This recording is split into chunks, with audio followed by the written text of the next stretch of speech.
السلام عليكم ورحمة الله. ولادي وحبايبي، أحلى وأغلى وأجمل وأجدع دكاترة في الدنيا. ربنا يقويكم، يجيب التعب بالخير يا رب. هانت إن شاء الله بإذن الله، الفرحة قربت. ربنا يفرحنا بيكم جميعا يا رب. هنتقابل مع بعض في فيديو نراجع فيه هرمونات.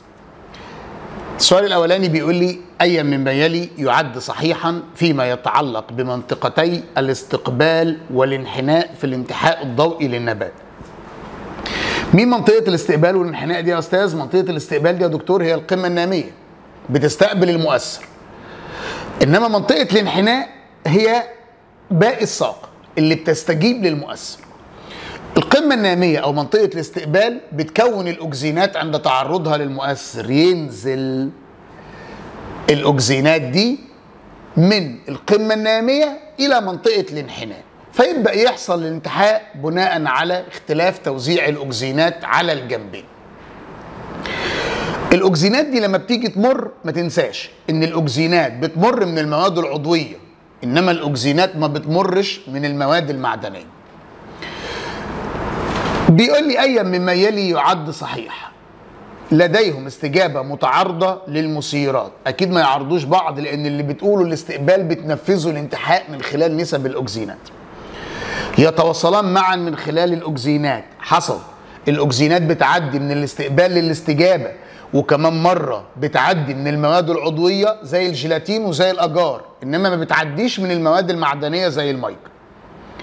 كلاهما يفرز أكسجينات، اللي يفرز الأكسجينات لاستقبال، إنما الانحناء تستجيب للأكسجين. كلاهما متطابقان تماما؟ لا. 2. ما آلية استجابة النبات للمؤثرات المختلفة؟ تعمل منطقة الاستقبال أولا ثم منطقة الاستجابة، دي تكون ثم دي تستجيب أكسجينات طبعا. طب الاستجابة أولا ثم الاستقبال؟ لا. طب الاستقبال والاستجابة بشكل متزامن؟ لا. طب الاستقبال بشكل مستقل عن الاستجابة؟ برضو لا. الأول بتشتغل منطقة الاستقبال وبعد كده منطقة الاستجابة. 3. أي من الآتي مسؤول عن إفراز الأكسيتوسين؟ الأكسيتوسين ده القابض لعضلات الرحم، بيفرز من الجزء العصبي للغدة النخامية. وخلينا هنا بالراحة خالص كده عشان نراجع حتة النخامية يا ولادي. النخامية عشان تبقى عارف كويس جزء غدي وجزء عصبي. الجزء الغدي ده بيبقى فيه فص بيقولوا عليه اسمه فص أمامي، فص تاني بيقولوا عليه اسمه فص أوسط، ثم فص تاني بيقولوا عليه اسمه الفص الخلفي، ده في الجزء العصبي هو والقمع أو العنق العصبي. الفص الأمامي والأوسط دول كانوا بيكونوا لنا الجزء الغدي. يفرز هرمونات زي الجي اتش، هرمونات منبهة للغدد الأخرى زي الاف اس اتش، التي اس اتش، ال اتش، الاي سي تي اتش. برولاكتين. هرمونات الجزء العصبي، ودي اللي نحكي فيها شويه انا وانت عشان انت بتتلخبط فيها شويتين. بتكونها خلايا عصبيه خاصه موجوده في تحت المهاد، اسمها خلايا عصبيه مفرزه. واللي يكون الهرمون هو جسم الخليه، يمشي في المحور يروح للنهايات العصبيه، بتبقى النهايات العصبيه موجوده في الفص الخلفي، يخزنها لحد ما يفرزها في الدم. يبقى اللي كون الهرمونات الجسم الخلية العصبية اللي موجود في تحت المهاد، إنما اللي هيفرزها النهايات العصبية اللي موجودة في الفص الخلفي، تتخزن في الفص الخلفي وبعد كده تفرز. طب وبعد كده مين اللي مسؤول بقى عن إفراز الأكسيتوسين؟ طبعا هو الفص الخلفي للغدة النخامية. 4. ادرس الرسم الذي يوضح تجربة على نبات بعد إزالة البرعم الطرفي. ما النتيجة المترتبة بعد وضع قطعة أجار بها أكسجين؟ ده البرعم الطرفي اهو، هنا قطعنا البرعم الطرفي، هنا حطينا قطعة أجار فيها أكسجين مكان البرعم الطرفي. هيستعيد ساق النبات النمو رأسيا؟ هو هيستعيد النمو رأسيا لأن مفيش اختلاف في تركيز الضوء. طب عدم تكوين أزهار جانبية؟ ده برعم طرفي. طب توقف نمو أوراق النبات؟ لا مش هتقف، ده احنا رجعنا لها أكسجينات تاني. هتتكون أزهار طرفية، احنا ما عندناش الأزهار الطرفية على فكرة البرعم بيبدا يتحول الى زهره طرفيه، انما الاصح بالنسبه لي هنا ان هيستعيد ساق النبات النمو بتاعه ايه؟ راسي، لان انا البرعم الطرفي ده زي القمه الناميه هي اللي كانت بتكون الاكسينات. 5. ادرس الرسم الذي يوضح تجربه قام بها احد العلماء ثم استنتج ما الذي يمكن استنتاجه من التجربه الموضحه بالرسم. تعال نبص على التجربه الاول، والسؤال اللي فيه رسمه بص في الرسمه وحلل الرسمه وفصص الرسمه قبل ما تقرا الاختيارات. هنا عرضناها للضوء قام حصل انتحاء للساق في اتجاه الضوء اهو. طب لما شلنا القمه الناميه ما حصلش انتحاء. طب لما القمه الناميه مغطاه بغطاء معتم ما حصلش انتحاء لانه لا يسمح بمرور الضوء. انما لو القمه الناميه مغطاه بغطاء شفاف قام حصل انتحاء. القمة النامية هي منطقة الاستجابة؟ لا، هي منطقة الاستقبال. طب القمة النامية هي منطقة الاستقبال؟ هي منطقة الاستقبال. إزالة منطقة الاستقبال يؤدي إلى موت منطقة الانحناء؟ ما حصلش، والدليل على كده في بي إن احنا شلنا القمة النامية، النبات موجود بس ما حصلوش انتحاء. القمة النامية ليست دائما مسؤولة عن استقبال المؤثرات، لا هي مسؤولة عن استقبال المؤثرات. يبقى الإجابة عندنا هي ب، القمة النامية هي منطقة الاستقبال للمؤثرات. بختار الإجابة الصح وبعد كده لازم تتأكد إن الباقي ما ينفعناش. 6. مواد كيميائية تفرزها القمة النامية وتنظم نمو المناطق المختلفة بالنبات. طبعا دي الأكسينات. الأكسينات دي اللي هي الفينولات ولا الجلوكوزيدات، هي أندول حمض الخليك أو نفسول حمض الخليك. طبعا اكيد مش تيلوزات. 7. الشكل المقابل يوضح تجربة تستخدم للتحقق من تأثير الضوء على نمو بادرات نباتية كما هو موضح بالشكل. أي من الأشكال البيانية توضح النتيجة المحتملة لاستجابة البادرات بعد مرور عدة أيام. هنا البادرة معرضة للضوء من الاتجاهين قد بعض بالظبط، فتركيز الاكسينات في الاثنين هيبقى قد بعض. فواحد هنا هيبقى تركيز الاكسينات 50% واثنين هيبقى تركيز الاكسينات 50%. انما اللي اتعرضت للضوء من اتجاه واحد الاكسينات بتزيد في الجانب المعتم اكتر من الجانب المضيء. 3 هتبقى نسبة الاكسينات بتاعتها 65%، 4 هتبقى نسبة الاكسينات بتاعتها 35%. الرسم اللي بيقول ان 1 و2 قد بعض و3 يعني 1 بيساوي 2 و3 أكبر من 4. 1 بيساوي 2 و3 أكبر، هي ب. هنا 1 أكبر من 2 أو أصغر من 2، هنا 1 أكبر من 2، هنا 1 أكبر من 2، هي 1 بتساوي 2 و3 أكبر من 4. 8. ما العامل الذي لا يعتبر مثيرا لإفراز الهرمونات؟ حدوث تغير في محتوى بلازما الدم، إفراز هرمونات أخرى، وجود مستقبلات في الخلايا المستهدفة، إرسال سيال عصبي إلى الغدة. صلى على النبي يا دكتور. الغدة تنبه لإفراز هرموناتها بحاجة من 3، يا تنبه عصبيا، يا تنبه هرمونيا، يا تنبه بمد. غدة تنبه عصبيا ودي الأسرع في الإفراز، زي نخاع الغدة الكظرية لإفراز الأدرينالين والنور أدرينالين. غدة تنبه بمادة دي اللي بعدها على طول من حيث سرعة الإفراز، زي جارات الدرقية على حسب نسبة الكالسيوم، زي جزر لانجرهانز في البنكرياس على حسب نسبة الجلوكوز، سواء بيتا تفرز أنسولين أو ألفا تفرز جلوكاجون. تفرز بتأثير هرمون آخر ودي الأبطأ في الإفراز. درقية يجي لها TSH، قشرة الكظرية يجي لها ACTH، الخصية والمبيض يجي لها FSH و LH. وبالتالي تغير محتويات بلازما ممكن يعتبر مثير لإفراز هرمون. إفراز هرمونات أخرى مثير لإفراز هرمون. وجود المستقبلات ده مش مثير لإفراز هرمون. وما تنساش إن مستقبلات الهرمون بتوجد على الخلية المستقبلة للهرمون اللي هي الخلية الهدف. وطبعا إرسال سيال عصبي ودي أسرع الغدد في الاستجابة. 9. أي مما يلي ليس من تأثيرات هرمون ال LH على مبيض الأنثى في الإنسان. ال LH ده المصفر، ال اتش ده اللي بيبدأ يفرز من اليوم العاشر أو ال11 لحد أعلى إفراز ليه في اليوم ال14 من دورة الطمس، اللي كان بيحفز تحرر البيضية الثانوية من حويصل الجراف وتكون الجسم الأصفر. هل هو مسؤول عن التبويض؟ مسؤول عن التبويض. طب مسؤول عن تحول حويصلة جراف إلى الجسم الأصفر؟ مسؤول عن تحولها إلى الجسم الأصفر. إطلاق البويضة الناضجة إلى قناة فالوب، ما هي لما تطلع هتروح لقناة فالوب هتاخدها الزوائد الإصبعية. طب نضوج البويضة؟ لا، وده سؤال احنا رابطين لك الهرمونات هنا بالتكاثر، لأن نضج البويضة معناه حدوث الانقسام الميوزي الأول، يعني تحول البيضية الأولية إلى بيضية ثانوية، والمسؤول عن تحول البيضية الأولية لبيضية ثانوية هو ال FSH. 10. أي من الأجزاء التالية ترتبط به الغدة النخامية اتصالا مباشر؟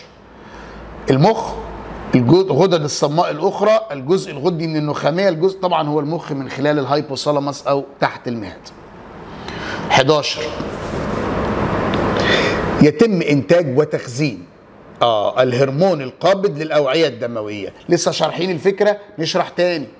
الهرمون القابض للأوعية الدموية أو ال VH أو ال ADH الفازوبروسين من هرمونات الجزء العصبي، اللي بتكونه الخلايا العصبية أو أجسام الخلايا العصبية المفرزة في تحت المهاد، اللي بيخزنوا الفص الخلفي اللي بتفرزه النهايات العصبية. الجزء الغدي لا، هو جزء عصبي. الخلايا العصبية في تحت المهاد إنتاج. طب تخزينه نهاية الخلايا العصبية التي أنتجت الهرمون ينفع. طب الخلايا العصبية في تحت المهاد ينفع. طب اللي بيخزنوا الجزء الغدي لا، ده جزء عصبي. طب نهاية الخلايا العصبية التي أنتجت الهرمون هي اللي بتنتجه؟ لا، دي أجسام الخلايا العصبية هي اللي بتنتجه. يبقى الإجابة عندنا ب. أرجوك على مهلك واحدة واحدة، ما تستعجلش في الإجابة. 12.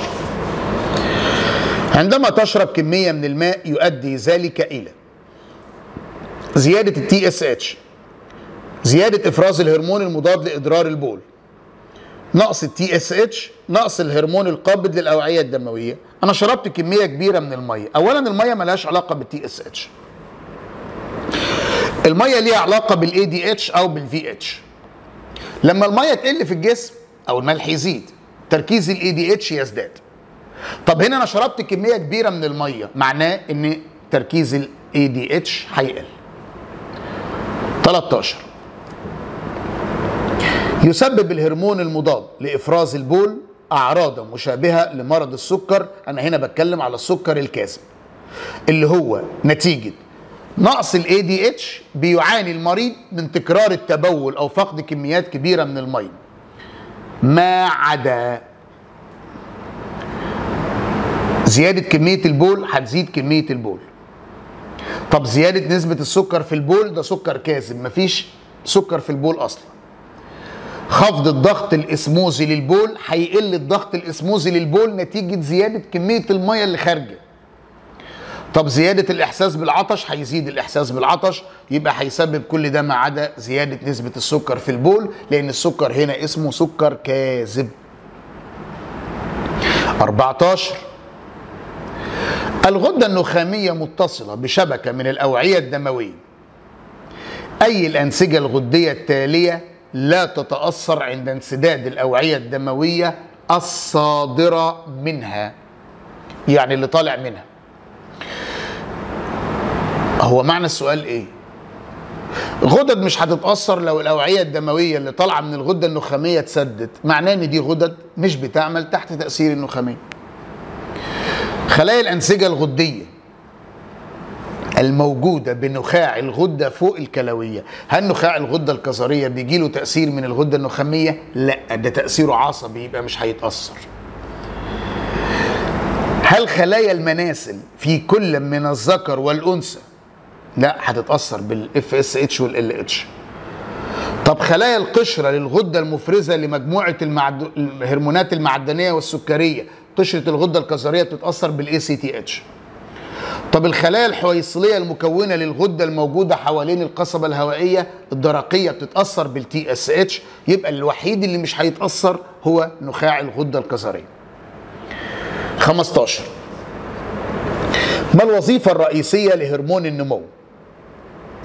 تحفيز إفراز الهرمونات الاسترويدية. مين الاسترويدية؟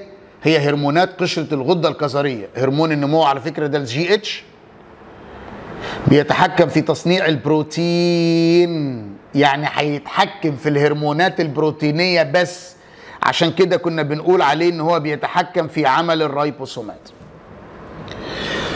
يبقى تحفيز انتاج الهرمونات الاسترويدية لا، او افراز الهرمونات الاسترويدية لا. تثبيط انقسام وتضاعف الخلايا لا، لان هرمون النمو كان مسؤول عن نمو العظام. تحفيز افراز الحليب من الغدد الثديية بعد الولادة. الغدد الثديية يا أكسيتوسين يا إما برولاكتين، لحظة الولادة طبعا الأكسيتوسين. تنظيم نمو العضلات والعظام، ده هرمون بيتحكم في معدل الأيض، خاصة تصنيع البروتين، عنده جانب بنائي كبير. 16. لديك عبارتين. الأولى: كل هرمونات الجزء الغدي للغدة النخامية لها علاقة بإظهار الخصائص الجنسية الثانوية. كلها؟ طب ما الجي اتش ملوش دعوة. الخصائص الجنسية الثانوية خاصة بالاف اس اتش والال اتش. لا يا استاذ الكلام ده مش مظبوط. طب كل من الاف اس اتش والال اتش يتحكم في ظهور الخصائص الجنسية الثانوية في الذكور والإناث. أستاذ الكلام ده مش مظبوط. العبارتين اللي أنت بتقولهم دول عبارتين غير صحيحتين. الخصائص الجنسية الثانوية ممكن الاف اس اتش والال اتش يكون ليهم تأثير في الهرمون يعني، بس يا باشا أنا عندي تستوستيرون هو اللي مسؤول، أنا عندي استيروجين هو اللي مسؤول، مش الاف اس اتش والال اتش.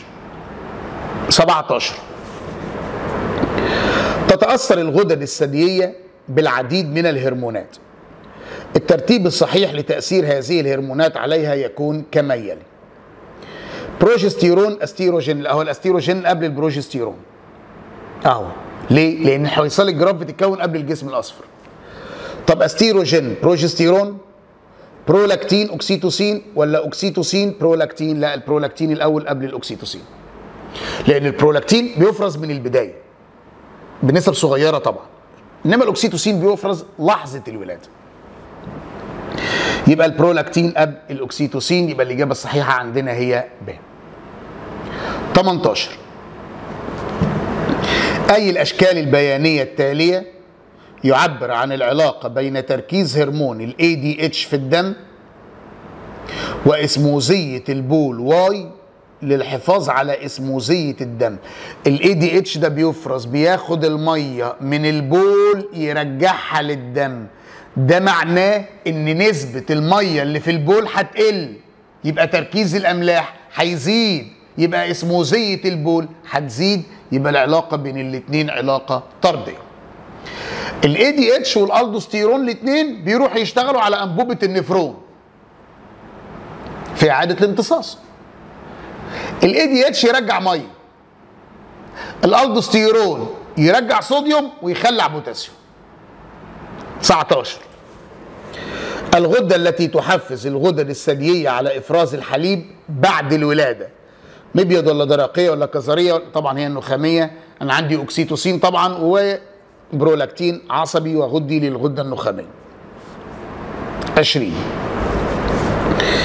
الهرمونات المحفزة لانقباض العضلات اللا إرادية هي ريلاكسين و ADH، أكسيتوسين وريلاكسين، ادرينالين وبروجستيرون، اكسيتوسين و ADH.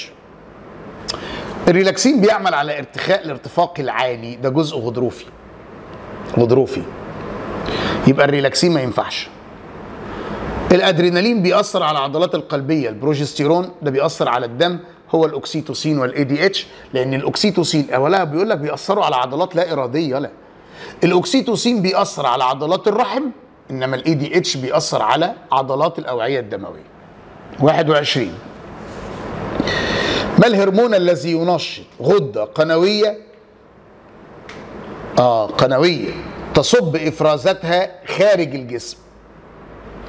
جاسترين، ده بينبه المعده، ده بينبه الخلايا القنويه للمعده يعني عشان تفرز العصاره الهضميه، بس ده جوه الجسم. سكرتين العصاره الصفراويه جوه الجسم. برولاكتين، ايوه لانه ينبه الغدد الثدييه اللي بتفرز اللبن بره. كوليسيستوكاينين دي من هرمونات القناه الهضميه اللي بتاثر على البنكرياس والحوصله الصفراويه، طبعا ملناش علاقه بالموضوع، انما هو البرولاكتين، لان البرولاكتين بيأثر على الغدد الثدييه تفرز اللبن خارج الجسم، وبالتالي هي غده قنويه وافرازها خارجي. 22 ايا من الاتي يؤثر على قدره خلايا العظام على الانقسام؟ تطول يعني جي اتش لانه كان مسؤول عن طول العظام، وكذلك على تحملها اوزان ثقيله. هنا بتكلم على صلابه، يعني بتكلم على كالسيوم، يعني بتكلم على الكالستونين او الباراسيرمون. فص خلفي، لا هو مش خلفي على فكره، هو فص امامي للغده النخاميه عشان جي اتش. طب فص امامي للغده النخاميه وقشره الكظريه، ولا فص امامي للغده النخاميه والغده الدرقيه؟ لا طبعا فص امامي للغده النخاميه جي اتش، والكالستونين علشان الغده الدرقيه بيأثر على الكالسيوم. 23 هرمون الليبتين يسمى بهرمون الشبع، ويقوم بتقليل الشهيه وتنظيم كميات الطعام التي يحتاجها الجسم. ما الهرمون الذي له تأثير مضاد لهرمون الليبتين؟ طب هو بيقلل الشهية، طب أنا عايز ليه تأثير مضاد، يعني أنا عايز هرمون يزود الشهية. اللي هيزود الشهية ده النمو ولا الجلوكاجون ولا الجاسترين ولا لا باشا الثيروكسين. ليه الثيروكسين؟ هرمون يزود الشهية لأن الثيروكسين بيتحكم في معدل الأيض الأساسي، بيزود من الحرق فيزود الشهية. 24 أي الهرمونات التالية إذا عادت نسبته إلى المستوى الطبيعي بعد زيادة إفرازه لن يعود الشخص لحالته قبل الزيادة؟ السؤال معناه إن اللي حصل حصل. ده النمو ولا الجاسترين ولا الأنسولين ولا الجلوكاجون؟ لا طبعا النمو، لأن النمو لو زاد هيعمل عملاقة، خلاص حصل تضخم في عظام الوجه مش هتقل تاني. انما الجاسترين لو زاد هيزيد افراز المعده، طب خلاص وقف، قل افراز المعده تاني ما حسيناش بحاجه. برضو الانسولين وبرضو الجلوكاجون لانهم بيأثروا على مواد نسبها بتتغير، انما ده اثر على نمو العظام، فالنمو حصل للعظام مش هيرجع العظم لوضعه مره تاني. 25 ما نوع الاضطراب الهرموني الموضح في الشكل؟ واضح عندنا هنا ان اخينا رقبته ورمه شويه، يبقى في مشكله في الغده الدرقيه. تضخم الغده الدرقيه البسيط ممكن، تضخم الغده الدرقيه الجحوظي احتمال، ضمور الغده الدرقيه ما حصلش، فرط نشاط الغده الدرقيه. اولا فرط نشاطها ده يعني تضخم جحوظي، رحت انا جاي على طول هوب باصص لعينيه لقيت عينيه طبيعيه ما فيهاش جحوظ في العينين، يبقى ما فيش تضخم جحوظي وما فيش فرط في النشاط، يبقى ده تضخم بسيط للغده الدرقيه اللي هو بينتج عن نتيجه نقص اليود، فينقص لنا شويه الثيروكسين وبيتم علاجه باضافه اليود. نقص الثيروكسين او خد بالك تاني اهو، نقص اليود يعمل تضخم بسيط، نقص الثيروكسين كان بيعمل يا اما قماعه يا اما ميكسوديم، انما الزياده كان بيعمل عندنا تضخم جحوظي. 26 بيقول لي ادرس الرسم التخطيطي الذي يوضح نشاط احد الغدد الصماء في الانسان ثم تعال استنتج. الغده س بتفرز هرمون يأثر على الامعاء الدقيقه فيزود السكريات الاحاديه في الدم، وانت مغمض كده الهرمون اللي رايح يأثر على الامعاء الدقيقه ده ثيروكسين. حبيب قلبي ده قال لي بيزود السكر في الدم، هو الثيروكسين بيزود السكر في الدم يا استاذ؟ يهبل. ليه يا استاذ الغلط؟ ما هو يهبل الثيروكسين ده مسؤول انه يزود امتصاص السكريات الاحاديه من القناه الهضميه. ايوه ايه علاقه ده بالسكر يعني؟ يا جدع انت هرميك حاجه في وشك. يزود امتصاص السكريات الاحاديه من القناه الهضميه يعني هياخد السكر من الامعاء، الامتصاص ده معناه مرور المواد من الامعاء للدم. فالثيروكسين يزود السكر في الدم، خلي بالك الجلوكاجون يزود السكر في الدم، اوعى الادرينالين يزود السكر في الدم، انما الانسولين يقلله. هرمون هنا عندنا هو الثيروكسين. ما العامل الذي يؤثر على نشاط هذه الغده؟ طبعا دي الغده الدرقيه. بيأثر عليها توافر اليود في الغذاء؟ ايوه. طب توافر الكالسيوم؟ لا استاذ، لا كالستونين. انا هنا بتكلم على هرمون الثيروكسين. الكالسيوم ملوش دعوه. ارتفاع معدل الايض الاساسي دي هي اللي بتتحكم فيه، مش بيأثر في نشاطه. انما طبعا انت عارف ان الثيروكسين هرمون لابد من وجود اليود في الغذاء عشان يتكون. 27. ادرس الرسم المقابل ثم استنتج التركيب المشار اليه بالحرف A. طبعا دي غده درقيه. ايه دي؟ غدد جارات درقيه. ما العامل الذي يحفز افراز التركيب المشار اليه بالحرف A؟ جارات الدرقيه بتفرز الباراسيرمون، يزيد افرازه مع هبوط نسبه الكالسيوم في الدم. يعني احنا كان عندنا كالسيوم الدم، اهو افتكر تاني كالسيوم العظام اللي كان بياخد من الدم للعظام كان اسمه كالستونين طالع من الغده الدرقيه. انما اللي بياخد من العظام للدم ده الباراسيرمون طالع من الغدد جارات الدرقيه. الباراسيرمون لو زاد هيعمل هشاشه عظام، لو قل هيعمل تشنجات عضليه، عكسه الكالستونين. يعني مين اللي بيسبب هشاشه العظام؟ زياده الباراسيرمون او نقص الكالستونين. مين اللي يعمل لي تشنجات عضليه مؤلمه سرعه في الانفعال؟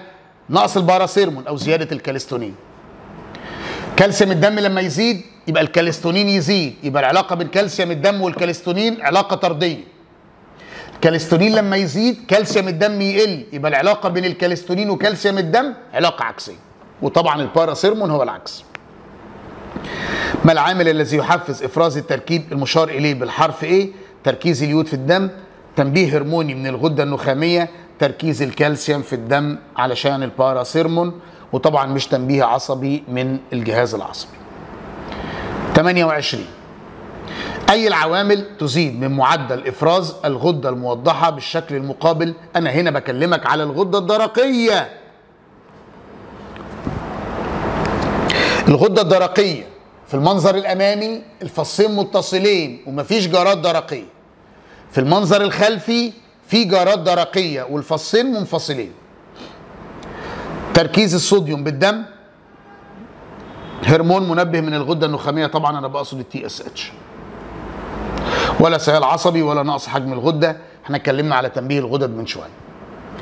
29. إذا كان مستوى الكالسيوم الطبيعي في الدم يتراوح من 8.6 إلى 10.3، فما هو مستوى الكالسيوم الذي سيفرز عنه هرمون الباراسيرمون؟ يزيد إفرازه لما كالسيوم الدم يقل، يعني أقل من 8.6. 7.3 أقل. طب 8.9 لا ده أكتر. 9.3 ده أكتر. 11.2 ده أكتر. يبقى الإجابة عندنا ألف. عكسه 30. إذا كان مستوى الكالسيوم الطبيعي في الدم من 8.6 ل 10.3، ما هو مستوى الكالسيوم الذي سيفرز عنده الكالستونين؟ الكالستونين بيقلل نسبة الكالسيوم في الدم ويمنع سحبه من العظام، يعني 7.3 ولا 9.3 ولا 10 ولا 11.2؟ لا 11.2 دي النسبة الأعلى. هتبص تلاقي ان هنا مفيش غير نسبه واحده اقل وهنا مفيش غير نسبه واحده اعلى. ده لو حبيت تشغل دماغك، احنا عارفين انك في الطبيعي على الله. مش انت على الله؟ كلنا على الله. 31. ايا مما يلي لا يعمل على الاتزان الداخلي للجسم؟ كالستونين وباراسيرمون بيأثروا على الكالسيوم. جلوكاجون وانسولين بيأثروا على السكر. الدوستيرون بيأثر على الصوديوم وبيأثر على البوتاسيوم. الثيروكسين ده بيأثر في معدل الايض، يبقى ملوش دعوه بالاتزان الداخلي للجسم. اتزان داخلي للجسم يعني بيأثروا على مواد عكس بعض. الاثنين بيأثروا على ماده واحده. الالدوستيرون بيأثر على مادتين، فيزود ده ينقص ده، يقلل ده يزود ده. انما الثيروكسين ده بيحرق الاكل او بيتحكم في معدل الايض الاساسي. اي من ازواج الهرمونات التاليه تتضاد في عملها؟ FSH و LH دول عكس بعض؟ لا دول بيشتغلوا مع بعض. يعني FSH يفرز يكون حويصل الجراف، LH يحولها للجسم الاصفر. القابض للاوعيه الدمويه والTSH استاذ مالهمش دعوه ببعض اصلا. ده بيأثر على العضلات الملساء او بيأثر على النفرون، والTSH ده بيأثر على الدرقيه. كاليستونين والباراسيرمون الاثنين بيأثروا على الكالسيوم، واحد يزود والتاني يقلل. اوكسيتوسين والبرولاكتين الاثنين لهم دور في اندفاع الحليب من الغدد الثدييه، يبقى الاثنين اللي عكس بعض كاليستونين وباراسيرمون، انسولين وجلوكاجون. ما وجه الشبه بين الهرمون القابض شفت للاوعيه الدمويه وهرمون الالدوستيرون؟ الخلايا المستهدفه ليه؟ الاثنين بيأثروا على انبوبه النفر، بس واحد يعمل اعاده امتصاص للميه والثاني يعمل اعاده امتصاص للصوديوم ويطلع البوتاسيوم. نوع الخلايا المفرزه لا، لان ده بيفرز من الجزء العصبي للغده النخاميه والالدوستيرون من قشره الكظريه. طب المثير المسبب لافرازهم لا برضه، ده على حسب نسبه الميه وده على حسب نسبه الصوديوم. وطبعا التركيب الكيميائي مفيش هرمون تركيبه الكيميائي زي التاني. ما السبب في معاناه شخص من زياده مستوى ايونات الصوديوم في البول عن المستوى الطبيعي؟ الصوديوم طلع ما حدش رجعه، يبقى في مشكله في الالدوستيرون، يخلع صوديوم ويرجع بوتاسيوم. نقص هرمون الالدوستيرون حصل ايه يا استاذ ده؟ طب زياده الالدوستيرون لا، ولا نقص الاوعيه الدمويه ولا زياده الاوعيه الدمويه، لان ده بيأثر على الميه. الاثنين ممكن يأثروا على تركيز الملح، ما تنساش ده في الاسموزيه بتاعت الجسم بصوره عامه. 35 ادرس الشكل الذي امامك ثم استنتج ما اسم الغدتين 1 و2 على الترتيب. 1 انخفاض نشاط الغده يعمل هياج وسرعه في الانفعال. 2 زياده نشاط الغده يعمل هياج وسرعه في الانفعال. هو انا اصلا هياج وسرعه في الانفعال ده كان نتيجه نقص الباراسيرمون. يبقى انخفاض شديد في الغدد جارات الدرقيه، ده نقص الباراسيرمون. طب زياده نشاط تضخم جحوظي، يبقى زياده نشاط سيروكسين. وعلى فكره ينفع زياده الكاليستونين كمان، لان احنا قلنا الاثنين عكس بعض. يبقى 1 نشاط انخفاض نشاط جارات الدرقيه و2 زياده نشاط الدرقيه، يبقى الاجابه عندنا على طول يا بطل هي د. طبعا الف كاتب الدرقيه ثم جارات الدرقيه لا. نخاع الكظريه والكظريه انت عارف زياده انخفاض نشاط الغده الكظريه، ده المفروض زياده نشاط نخاع الغده الكظريه هو اللي يعمل سرعه في الانفعال عشان الادرينالين. طبعا جارات الدرقيه ينفع، انما قشره الكظريه هنا ما ينفعش. 36 كان سؤال من الاسئله اللي احنا وقفنا عليها شويه في الامتحانات الاسترشاديه. ايا مما يلي يمكن ان يترتب عليه زياده هرمون الكورتيزون؟ يترتب عليه يعني ممكن مين يكون سبب في زياده هرمون الكورتيزون ده؟ قله تخليق البروتين، زياده نسبه الاي سي تي اتش في الدم، زياده نسبه الجلوكوز في الدم، نقص نسبه الجلايكوجين في العضلات. السؤال تاني والكومنت اللي قلناه تاني. ايا مما يلي يمكن ان يترتب عليه زياده هرمون الكورتيزون؟ يعني مين ممكن يكون سبب في زياده الكورتيزون؟ غير لما يجي السؤال يقول لي ايا مما يلي يمكن ان يترتب على زياده هرمون الكورتيزون، يعني الكورتيزون هنا لما يزيد يزود ايه؟ انما الجمله الاولانيه معناها مين اللي هيزود الكورتيزون؟ ايه اللي هيحصل فيترتب عليه زياده في الكورتيزون؟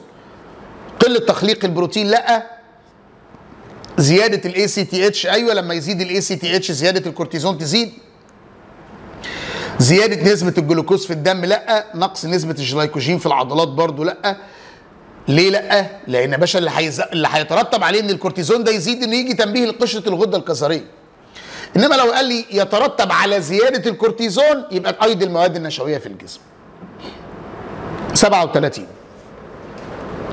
ما الهرمون الذي يفرز تحت تأثير هرمون آخر وكنتيجة لتغير مادة معينة في الدم؟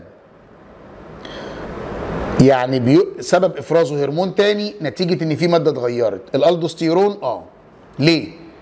بيفرز تحت تأثير ال ACTH نتيجة تغير نسبة الصوديوم أو البوتاسيوم. طب السيروكسين بيفرز تحت تأثير هرمون آخر اللي هو TSH بس مش نتيجة تغير مادة. طب الكاليستونين بيفرز على حسب نسبة الكالسيوم في الدم بس. طب الباراسيرمون على حسب نسبة الكالسيوم في الدم بس برضه، يبقى هو الالدوستيرون. تأثير الاي سي تي اتش على حسب نسبة الصوديوم والبوتاسيوم. 38. إذا علمت أن متلازمة أديسون هي تضرر الجزء الخارجي من الغدة الكظرية، يعني قشرة الغدة الكظرية،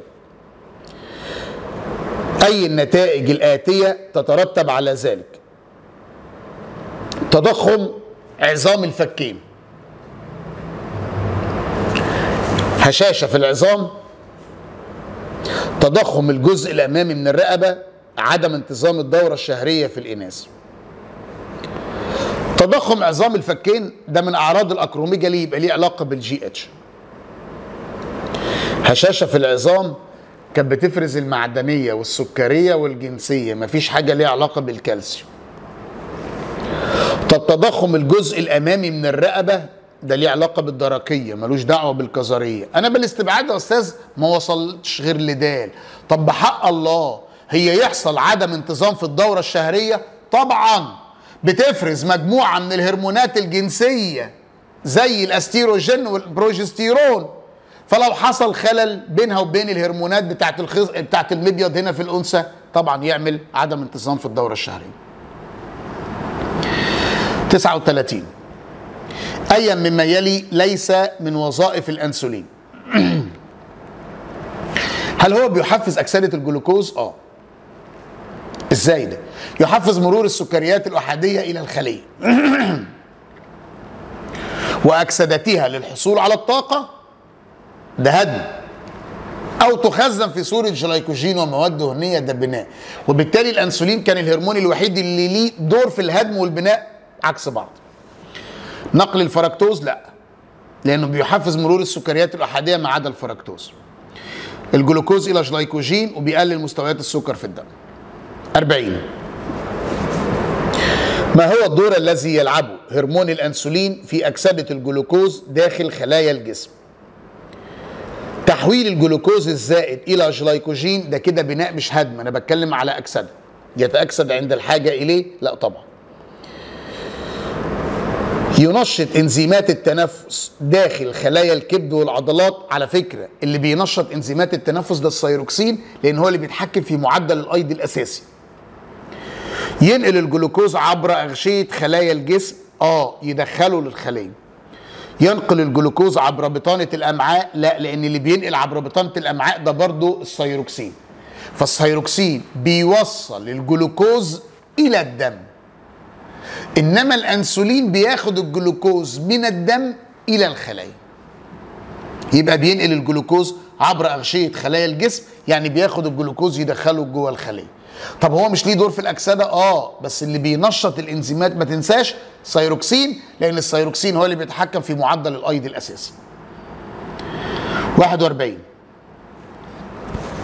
مريض السكر يفقد الكثير من وزنه قبل اكتشاف مرضه، وذلك بسبب لجوء الخلية للدهون المخزنة كمصدر آخر للطاقة. لما الجلايكوجين بيقل عند الخلية، ساعتها قلنا لك لو انت فاكر بنبيع عفش البيت، فتبدأ الخلية تكسر الدهون اللي موجودة جواها عشان تحصل على الطاقة. ولو انت فاكر برضو كان بينتج الأسيتون اللي كان بيسبب رائحة كريهة للفم.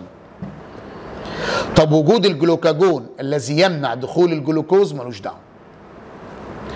طب تنبيه خلايا الكبد لادخار جزء من الجلوكوز في صورة جلايكوجين، ده أصلا الجلوكوز مش عارف يخش جوه الخلايا. ولا انخفاض معدلات الأيض، ده بيقول لك بيفقد وزنه كمان. يبقى هنا الخلية هتلجأ انها تكسر الدهون لان ما عندهاش جلايكوجين، لان ما فيش انسولين ياخد الجلوكوز من الدم يدخله للخلية. 42. من اعراض امراض السكر الاحساس بالعطش، وذلك بسبب فقد الخلية جزءا من محتواها الملحي، لا. خروج الجلوكوز مع البول من فترات متقاربة، صح.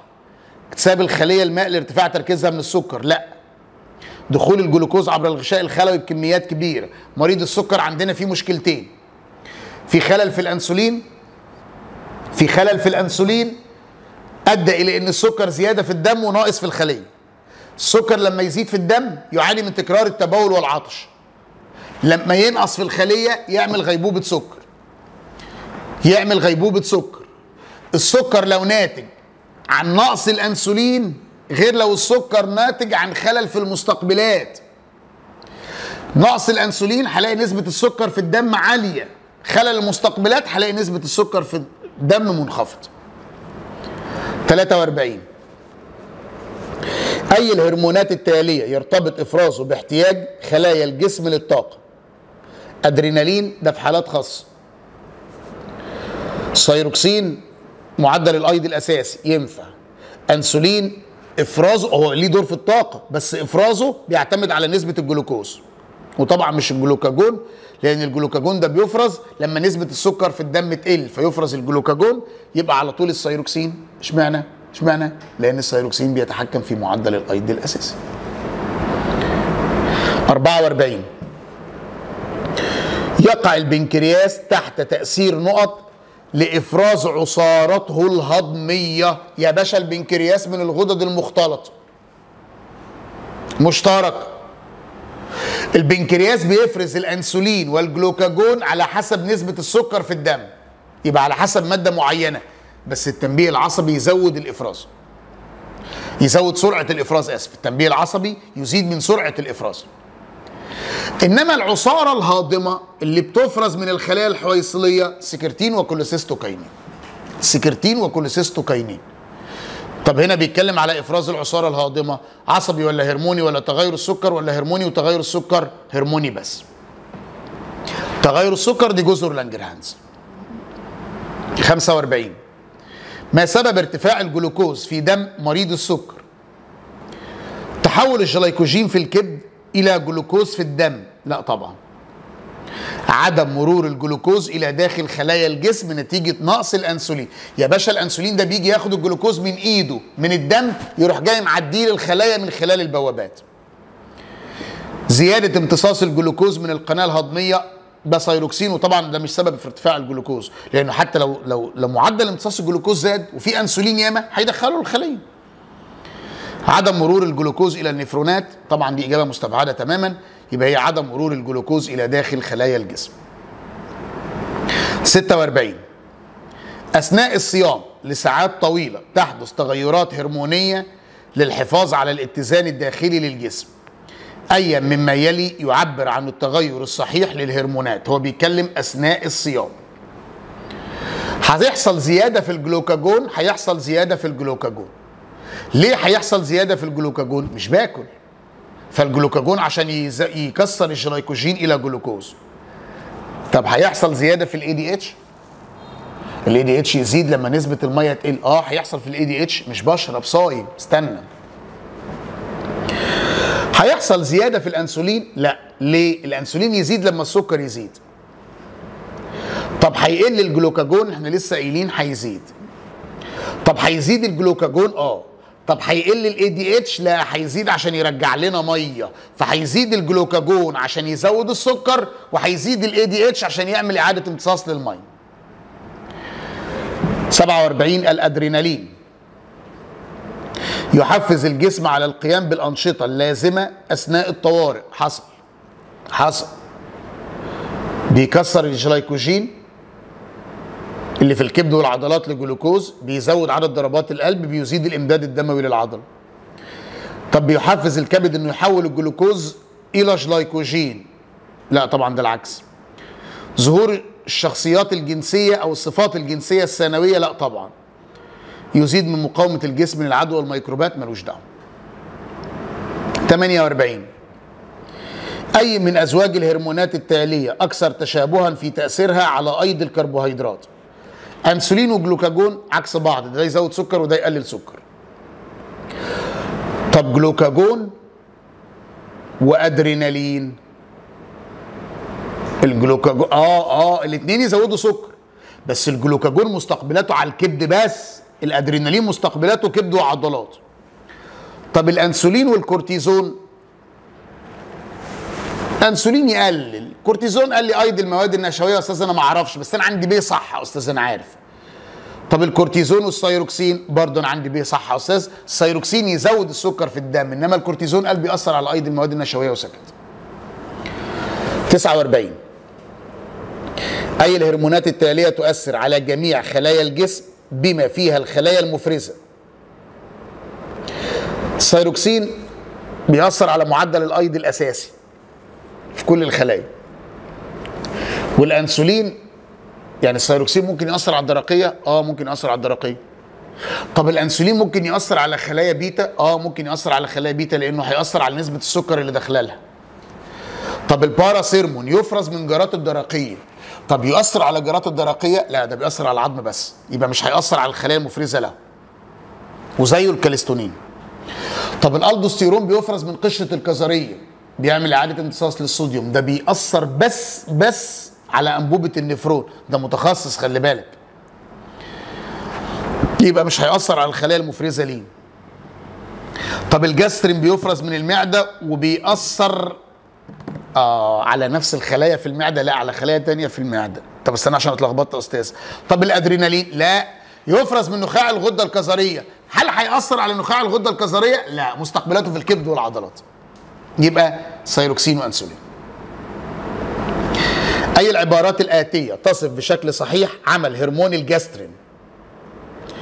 يحفز نفس النوع، احنا لسه قايلين نوع تاني، يصل مباشرة من الخلايا المفرزة إلى الخلايا المستهدفة، يفرز في الدم.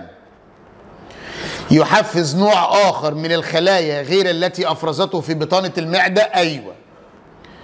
يوجد له مستقبلات في جميع أنواع الخلايا؟ لا، ده الجزء القنوي بس من المعدة. المعدة فيها خلايا تفرز جاسترين، يروح من الدم الخلايا تانية عشان تفرز العصارة الهاضمة بتاعتها. 51. يوضح الرسم نوعين مختلفين من الخلايا الغدية في جسم الإنسان. ما الذي يميز الغدة A عن الغدة B؟ A فيها قناة، يبقى A دي قنوية. B جنبها أوعية دموية، يبقى أنا بتكلم عليها إنها صماء أو لا قنوية. اللي بيميز إيه القنوية؟ تفرز هرمونات؟ لا طبعا. طب بتتحكم في مستوى السكر في الدم؟ اللي بيتحكم في مستوى السكر في الدم دي جزر لانجرهانز، ودي لا قنوية. تتحكم في الأيض؟ حبيبي دي درقية ولا قنوية. تفرز انزيمات هاضمة؟ تفرز انزيمات هاضمة لأنها قنوية. 52. ما هو الهرمون الذي تفرزه حويصلة جراف في المبيض ويساعد في ظهور الخصائص الجنسية الثانوية لدى الإناث؟ تستوستيرون ولا أستيروجين ولا بروجستيرون ولا أندروستيرون؟ طبعا هو الأستيروجين. سم الله وتعالى صلى على النبي. تعال نحل مقالي. ادرس الرسم التخطيطي الذي يوضح عمل أحد الهرمونات. الهرمون إكس، العضو المستهدف بتاعه بيكون إنزيم. الإنزيم ده بينشط عملية تخليق البروتين. ما هو ده معناه كده ان تخليق البروتين، يعني الهرمون اكس بيتحكم في تخليق البروتين، يبقى الهرمون اكس ده الجي اتش. طب تركيبه بروتينات ولا استرويدات؟ لا بروتينات، يبقى وحدة بناء وهي احماض امينية، انما الاسترويدات دي مواد دهنية. وما تنساش برضو ان المستقبلات بتاعه الهرمونات البروتينيه كانت موجوده على الغشاء، انما الاستيرويديه كانت موجوده في الداخل. ما الاعضاء المستهدفه لعمل الهرمون اكس؟ هرمون اكس ده هرمون نمو بيتحكم في معدل تصنيع البروتين في كل الخلايا زي العظام. وما تنساش ان احنا قلنا ان هو بيتحكم في عمل الريبوسوم، لان الريبوسوم هو مصنع بناء البروتين في الخليه. ده لما نيجي نربط الهرمونات شويه بالدي ان ايه. تعبناكم؟ انتوا قدها وقدود.